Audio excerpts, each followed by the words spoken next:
ஆகாஷ்வாணி.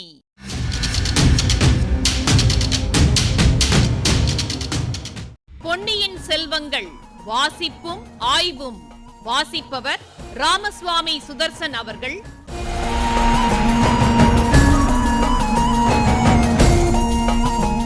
மகாராஜாதிராஜ ராஜகம்பீர ராஜமார்த்தாண்ட ராஜகுலோத்துங்க ராஜகுலதிலக ஈரேழு 14 லோகத்தின் அதிபதி பாரா.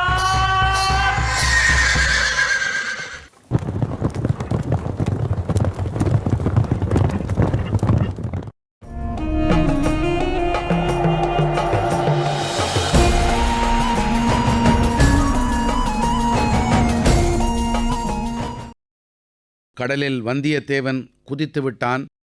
அவனுக்கு உண்மையில் நீந்த சரியாகத் தெரியவில்லை. அவன் மூழ்கிக் கொண்டிருக்கிறான் என்பதை உணர்ந்த பூங்குழலி அவனை காப்பாற்றுவதற்காக அவள் முஸ்தீபுகளுடன் கடலில் குதித்தாள். வந்தியத்தேவனும் அவளை பார்த்து விட்டான். அவனுடைய முகத்திலும் கண்களிலும் பயங்கரமான கொலை வெறி தாண்டவமாடியது. பூங்குழலியின் உள்ளம் அதிவேகமாக இயங்கியது. நீந்தத் தெரியாதவர்களும் கைசளைத்து தண்ணீரில் முழுகப் போகிறவர்களும் கடைசி நேரத்தில் என்ன செய்வார்கள் என்பது அவளுக்கு தெரிந்திருந்தது. தங்களை காப்பாற்றுவதற்காக யாராவது வந்தால் அப்படி வருகிறவர்களின் தோளையோ கழுத்தையோ கெட்டியாக பிடித்து கொண்டு விடுவார்கள். காப்பாற்ற வருகிறவர்களும் நீந்த முடியாமல் செய்து விடுவார்கள். உயிரின் மேலுள்ள ஆசையானது அந்தச் சமயம் அவர்களுக்கு ஒரு யானையின் பலத்தை அளித்துவிடும். காப்பாற்ற வருகிறவர்களை இறுக்கி பிடித்து தண்ணீரில் அமுக்க பார்ப்பார்கள். அவர்களுடைய பயங்கர ராட்சத பிடியிலிருந்து விடுவித்துக் கொள்ளவும் முடியாது, நீந்தவும் முடியாது. 2 பேருமாகச் சேர்ந்து கடலுக்கடியில் போக வேண்டியதுதான். இதையெல்லாம் நன்கு அறிந்திருந்த பூங்குழலி மின்னல் வேகத்தில் சிந்தனை செய்தாள். ஒரு தீர்மானம் செய்து கொண்டாள். உயிருக்கு மன்றாடி தத்தளித்து கொண்டிருந்த வந்தியத்தேவனை மேலும் சிறிது நெருங்கினாள்.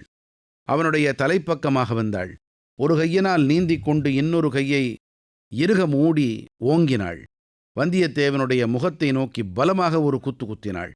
மூக்குக்கும் நெற்றிக்கும் நடுவில் அந்த குத்து விழுந்தது. படகு வலித்து வலித்து கெட்டிப்பட்டிருந்த அவளுடைய கையினால் குத்திய குத்து வஜ்ராயுதம் தாக்கியது போல வந்தியத்தேவனை தாக்கியது. அவனுடைய தலை 1000 சுக்கலாயிற்று. அவனுடைய கண்கள் 10,000 துணுக்குகளாயின. ஒவ்வொரு கண் துணுக்கிற்கும் முன்னாலும் 1,00,000 மின்பொறிகள் ஜொலித்து கொண்டு பறந்தன. ஒவ்வொரு மின்பொறியிலும் சமுத்திரகுமாரியின் முகம் தோன்றி என்று பேய்ச்சிரிப்பு சிரித்தது. 1000 10,000 லட்சம் பேய்களின் அகோரமான சிரிப்பின் ஒலியில் அவன் காது கேளாமல் போயிற்று. அப்புறம் அவனுக்கு காதும் கேட்கவில்லை, கண்ணும் தெரியவில்லை, நினைவுமில்லை. முடிவில்லாத இருள், எல்லையில்லாத மௌனம். வானமாதேவி இருக்கிறாளே, அவள் புத்தி விசாலத்தில் மனிதகுலத்தை ஒத்தவள்தான் போலும். பரஞ்சோதியாகிய இறைவனை மனிதர்கள் தங்கள் இதய ஆகாசத்திலிருந்து நழுவிச் செல்ல விட்டு விடுகிறார்கள். பிறகு இருண்ட ஆலயங்களின் பிரகாரங்களிலும் கர்ப்ப கிரகங்களிலும் லட்சதீபம் ஏற்றி அந்த பரஞ்சோதியை தேடுகிறார்கள். வானமாதேவியும் அத்தகைய புத்திசாலித்தனமான காரியத்தை தினந்தோறும் செய்கிறாள். ஜோதிமயமான சூரிய பகவானை தன் வசத்திலிருந்து கடலில் நழுவ விட்டு விடுகிறாள். பிறகு தன் நாதனை காணவில்லையே என்ற கவலை அவளுக்கு உண்டாகி விடுகிறது. லட்சதீபம் ஏற்றி சூரியனை தேடுகிறாள். லட்சதீபம் மட்டுமா ஏற்றுகிறாள்? கோடானுகோடி தூங்கா விளக்குகளை ஏற்றி இரவெல்லாம் அவளும் தூங்காமல் சூரியனை தேடிக் கொண்டிருக்கிறாள். வந்தியத்தேவன் தனக்கு உணர்வு வந்து கண்ணை திறந்து பார்த்தபோது தன் கண்முன்னே 10,000 தீபச் சுடர்கள் மின்னுவதைக் கண்டான். எந்த கோவிலிலே இவ்வளவு அலங்காரமாக லட்சதீபம் ஏற்றியிருக்கிறார்கள் என்று வியந்தான். பின்னர் அவை தீபங்கள் அல்லவென்றும் வானத்தில் சுடர்விடும் நட்சத்திரங்கள் என்றும் உணர்ந்தான். படகில் தான் அண்ணாந்து படுத்திருப்பதையும் தன் இடுப்பைச் சுற்றி ஈரத்துணியின் மீது கயிறு ஒன்று கட்டியிருப்பதையும் அறிந்தான். ஜிலு ஜிலுவென்று குளிர்ந்த காற்று அவன் உடல் மீது பட்டு அவனுக்கு எல்லையற்ற சுகத்தையும் அமைதியையும் அளித்தது. அமைதியான கடலில் எழுந்த ஓங்கார நாதம் அவன் உள்ளத்தில் அபூர்வமான சாந்தியை உண்டாக்கியது. அந்த நாதத்தினிடையே ஒரு கீதமும் கேட்டது. அது என்ன கீதம்? அதை அவன் இதற்கு முன் எங்கே, எப்பொழுது கேட்டிருக்கிறான்? வாரிதியும் அடங்கி நிற்க, மாருதமும் தவழ்ந்து வர, காரிகை என் உள்ளந்தனிலே காற்று சுழன்றடிப்பதுமேன், அலைகடலும் ஓய்ந்திருக்க அகக்கடல்தான் பொங்குவதேன். ஆஹா! அந்த விசித்திரமான பெண் பூங்குழலி. சற்று நிமிர்ந்து உட்கார்ந்து நேரே பார்த்தான், எதிரே பார்த்தான். ஆம், அவளேதான். படகு தள்ளிக் கொண்டிருக்கிறாள். அந்த சோக கீதத்தை பாடிக்கொண்டு படகு வலிக்கிறாள்.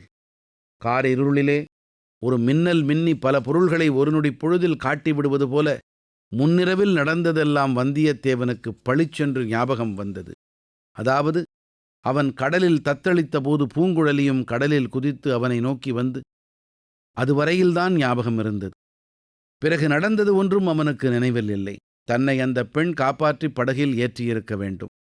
படகு அசையும் போதுதான் மீண்டும் கடலில் விழுந்து விடாமலிருப்பதற்காக இடுப்பில் கயிற்றைச் சுற்றி படகின் குறுக்கு கட்டையில் சேர்த்து கட்டியிருக்கிறாள்.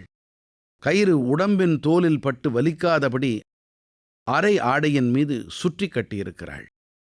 இடுப்பு துணியைச் சுற்றியிருந்த அரைச்சுருளை வந்தியத்தேவன் தொட்டு பார்த்து கொண்டான். பணமும் ஓலையும் பத்திரமாயிருக்க கண்டான். ஆஹா, இந்த பெண் மீது தான் சந்தேகம் கொண்டது எவ்வளவு பெரிய தவறு! வேறு விதமான துர்நோக்கம் இவளுக்கு இருந்தால் தன்னை காப்பாற்றியிருக்க வேண்டிய அவசியமில்லையே. கை சளைத்து உணர்விழந்த தன்னை கடலிலிருந்து படகில் ஏற்றுவதற்கு இவள் எவ்வளவு கஷ்டப்பட்டிருக்க வேண்டும்! எப்படித்தான் தன்னந்தனியாகச் செய்தாளோ! அபூர்வமான நங்கை இவள். இதோ அவள் எழுந்திருக்கிறாளே, ஏன்? தான் விழித்து விட்டதை பார்த்துவிட்டுத்தான் தன்னை நெருங்கி வருகிறாளோ?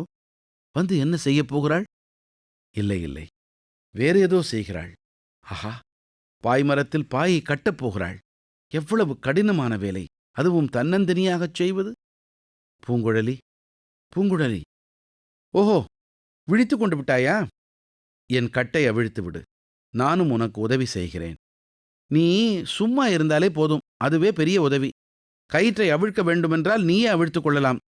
ஆனால் மறுபடியும் கடலில் குதித்து விடாதே. வந்தியத்தேவன் தன்னை கட்டியிருந்த கயிற்றை அவிழ்த்து விட்டு கொண்டான். பூங்குழலி பாய்மரத்தை தூக்கி நிறுத்தினாள். அதில் பாயை விரித்து பறக்க விட்டாள். படகு இப்போது உல்லாசமாகச் சென்றது, விரைவாகவும் சென்றது. சமுத்திரகுமாரி, ஏன்? தாகமாயிருக்கிறது.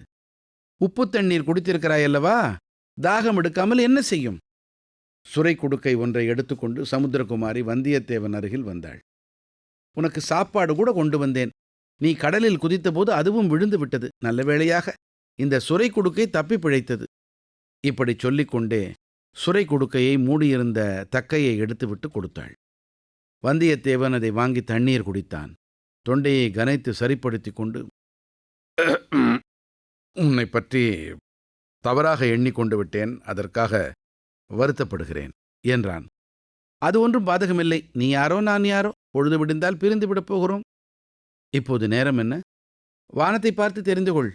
சப்தரிஷி மண்டலத்தை பார் என்றாள் பூங்குழலி. வந்தியத்தேவன் வடதிசையில் அடிவானத்தை பார்த்தான். அவன் படகு ஏறும் போது பார்த்ததற்கு இப்போது சப்தரிஷிகள் இடம் மாறி பாதிவட்டம் வந்திருந்தார்கள். அந்த அருந்ததி நட்சத்திரம் வசிஷ்டருடன் எப்படி ஒட்டிக்கொண்டே வருகிறது! அதிசயம்தான். துருவ நட்சத்திரம் மட்டும் இருந்த இடம் விட்டு அசையவில்லை. வானவெளியும் மூலைக் கடலும் சேரும் அந்த இடத்தில் துருவ நட்சத்திரம் யுகயுகமாக நிலைத்து நின்று வருகிறது. எத்தனையோ கப்பல் மாலுமிகளுக்கு வழியும் திசையும் காட்டிக்கொண்டு வருகிறது. துருவ நட்சத்திரம், அதை யாருக்கோ உதாரணமாகச் சொன்னார்களே, யார் சொன்னது? யாரைச் சொன்னது? ஞாபகம் வருகிறது. குடந்தை சோதிடர் சொன்னார். இளவரசர் அருள்மொழிவர்மருக்கு வடதுருவத்தை உதாரணமாகச் சொன்னார். இளவரசரை பார்க்கும் பேறு நமக்கு உண்மையிலேயே கிடைக்கப் போகிறதா? இந்த பெண்ணின் உதவியினால் கிடைக்கப் போகிறதா? பூங்குழலி தன் இடத்தில் போய் உட்கார்ந்து கொண்டாள். நேரம் என்னவென்று தெரிந்ததா? 3ஆம் ஜாமத்தில் பாதி நடக்கிறது. காற்று திரும்பிவிட்டது. பொழுது விடிய நாகத்தீவுக்கு போய்விடுவோம் என்றாள். நாகத்தீவா என்று வந்தியத்தேவன் திடுக்கிட்டு கேட்டான். ஆமாம், இலங்கையின் வடபகுதி ஓரத்தில் பல தீவுகள் இருக்கின்றன. அவற்றில் ஒன்று நாகத்தீவு. அதில் இறங்கினால் மறுபடியும் கடலை கடக்கும் அவசியமில்லாமல் கரை வழியாகவே இலங்கை தீவை அடைந்து விடலாம். என்னை இறக்கிவிட்ட பிறகு நீ என்ன செய்வாய்? என்னை பற்றி உனக்கு என்ன கவலை என்றாள் பூங்குழலி. எனக்கு இவ்வளவு பெரிய உதவி செய்தாயல்லவா, உன்னிடம் நான் நன்றி செலுத்த வேண்டாமா? என்னிடம் ஏதோ பிரதி உபகாரம் கேட்கப் போவதாகச் சொன்னாயே, அது என்ன என்றான். அந்த எண்ணத்தை நான் மாற்றிக்கொண்டு விட்டேன். உன்னிடம் ஒன்றும் நான் கேட்கப் போவதில்லை. நீ நன்றி இல்லாதவன். அவள் அவ்விதம் குற்றம் சாட்டுவதற்கு காரணம் உண்டு என்பதை வந்தியத்தேவன் உணர்ந்தான். மீண்டும் ஒரு தடவை அரைச்சுருளை தடவி பார்த்து கொண்டு ஓலை இருக்கிறது என்று உறுதி பெற்றான். இப்பகுதியின் ஆய்வினை வழங்குகிறார் ஐங்கரன் அவர்கள்.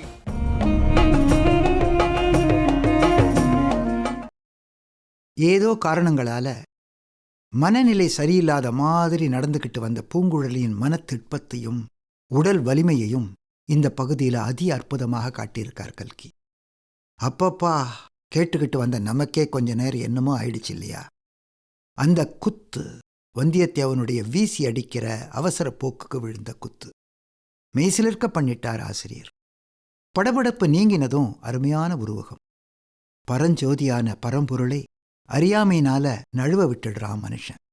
ஆனா செயற்கையா ஒளியேற்றி அப்பரம்பொருளை தேடுறான். பிராகாரம், கோவில் மதிர்ச்சுவருக்கும் கர்ப்ப கிரகம் எனப்படும் கருவறைக்கும் இடையில சுற்றி வர வசதியாக அமைக்கப்பட்ட வழி. அன்பர்களே, நெஞ்ச நெகழ வைக்கிற இந்த உருவகம் கவிமணி தேசிக விநாயகம் பிள்ளை இயற்றின பாட்டை நினைவூட்டுது.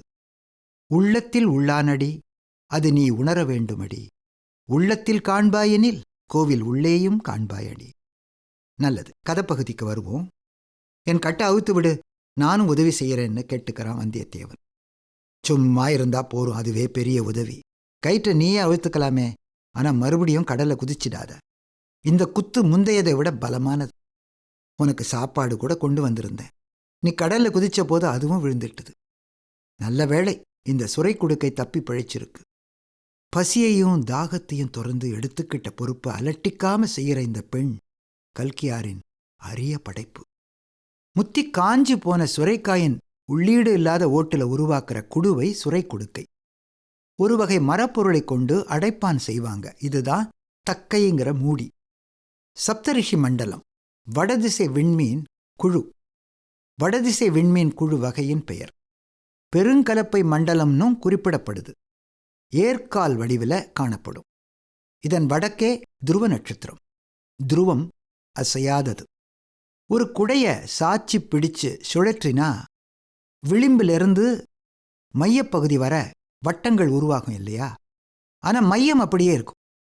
இந்த பகுதி தான் சப்தரிஷி மண்டலமும் அதை ஒட்டின துருவ நட்சத்திரமும்.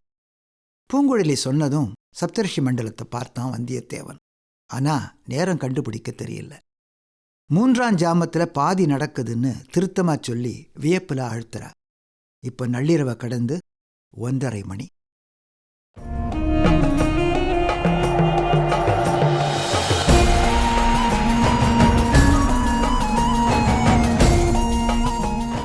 பொன்னியின் செல்வங்கள் வாசிப்பும் ஆய்வும் கேட்டீர்கள். வாசித்தவர் ராமசுவாமி சுதர்சன் அவர்கள். ஆய்வினை வழங்கியவர் ஐங்கரன் அவர்கள். படைப்பு சென்னை வானொலி நிலையம்.